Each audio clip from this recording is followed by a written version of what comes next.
So ay na nga mga idolo, mga bossing, mga tropa. Kamusta kayo dyan? Welcome back na naman sa ating panibagong update, panibagong tutorial dito lamang sa ating mumunting channel.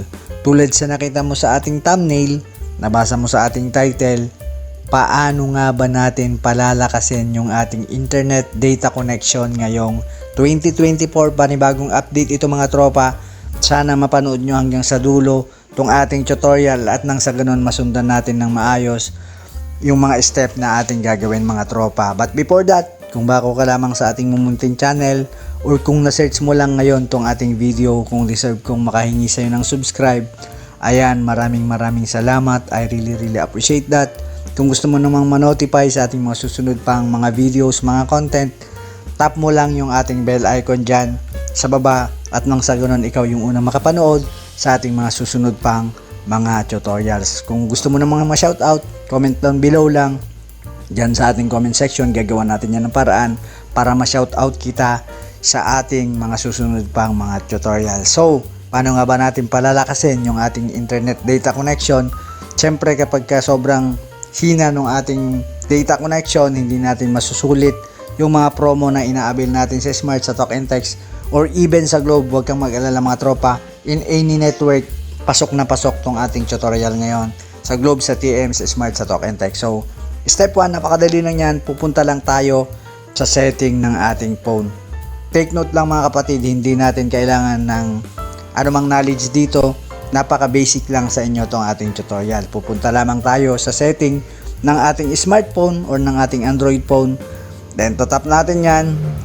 And then, pagkapasok natin sa setting ng ating smartphone, hahanapin lang natin yung mobile network mga tropa. Tatap lang natin yan. And then, pagdating natin sa mobile network is hahanapin lang natin mga tropa yung access point name. So, tatap natin yan mga tropa. And then, gagawa lang tayo ng bagong APN mga tropa. Hahanapin natin yung tinatawag na new APN. So, ito siya.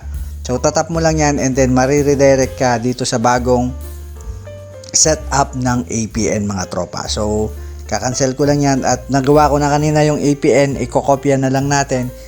So, ito siya mga tropa.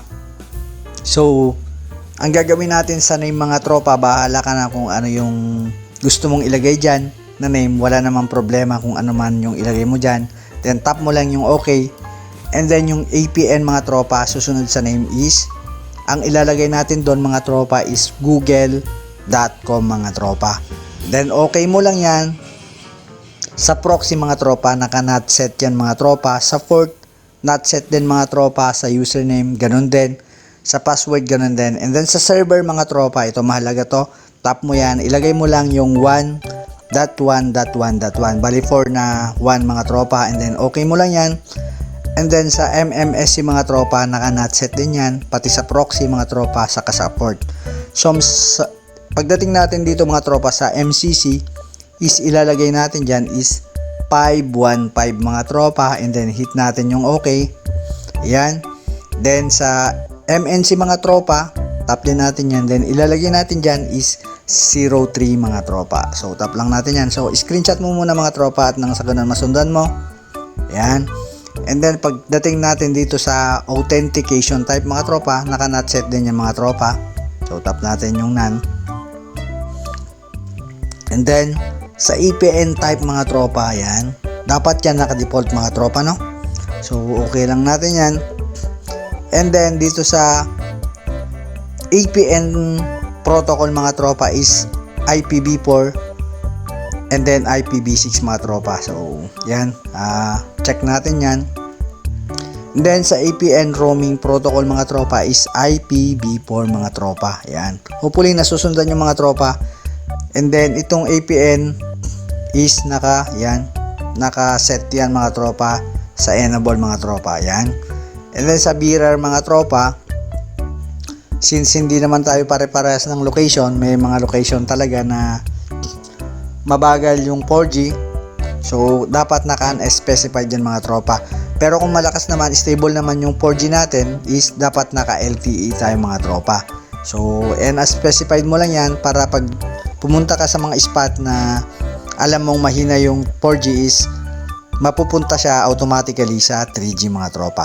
So ayan, sa MVNO type not set yan, saka sa value not set din mga tropa. So screenshot mo na lang to mga tropa, at nang sa ganun is masundan mo ng maayos yung ating tutorial. Then comment down below mo pagkatapos mo dyan. Then comment mo lang kung lumakas nga yung internet mo.